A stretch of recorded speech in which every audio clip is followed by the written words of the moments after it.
School വിദ്യാർത്ഥികളുടെ ഇടയിൽ combine study എന്ന പേരിൽ നടക്കുന്ന ഗ്രൂപ്പ് സെക്സ്, അതും കൊച്ചിയിൽ.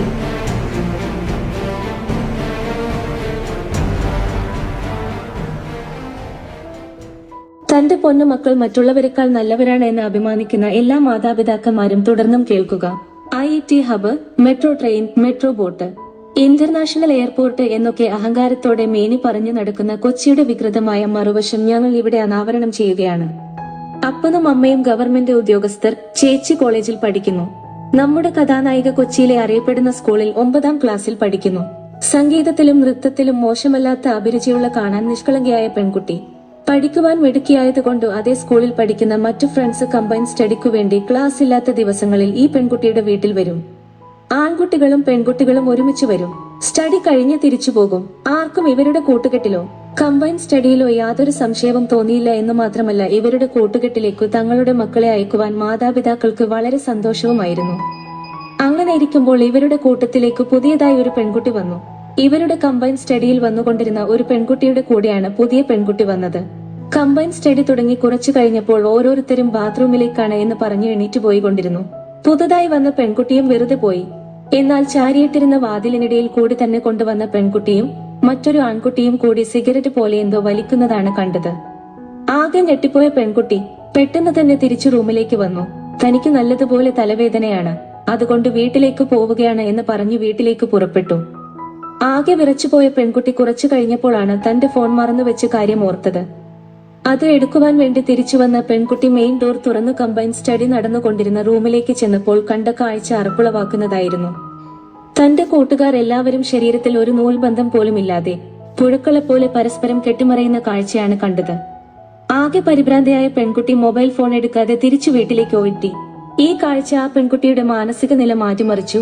പഠനത്തിനുള്ള ശ്രദ്ധ നഷ്ടപ്പെട്ടു. അങ്ങനെ ഇരിക്കുമ്പോഴാണ് തന്റെ ഇടവകയിൽ വിദ്യാർത്ഥികൾക്കു വേണ്ടിയുള്ള ധ്യാനം നടന്നത്. ആ ധ്യാനത്തിൽ വെച്ച് ധ്യാനഗുരുവായ സിസ്റ്ററിനോട് താൻ കണ്ട കാഴ്ച ഈ കുട്ടി പറയുകയും കൗൺസിലിംഗിലൂടെ ആ കുട്ടിയെ സാധാരണ ജീവിതത്തിലേക്ക് കൊണ്ടുവരികയും ചെയ്തു. ചിലപ്പോൾ നിങ്ങൾക്ക് ഇതൊരു ഒറ്റപ്പെട്ട സംഭവമായി തോന്നിയേക്കാം. എന്നാൽ ഇതുപോലെയുള്ള കമ്പൈൻ സ്റ്റഡികൾ പല സ്ഥലത്തും നടക്കുന്നുണ്ട് എന്നാണ് ഞങ്ങൾക്ക് അറിയുവാൻ കഴിഞ്ഞത്. മയക്കുമരുന്ന് ഉപയോഗിക്കുന്നതും സെക്സ് ചെയ്യുന്നതും തന്റെ സ്വാതന്ത്ര്യമായി കണക്കാക്കുന്ന യുവജനങ്ങളുടെ എണ്ണം കൂടിവന്നുകൊണ്ടിരിക്കുന്നു. അതിൽ ആണെന്നോ പെണ്ണെന്നോ യാതൊരു വ്യത്യാസവുമില്ല.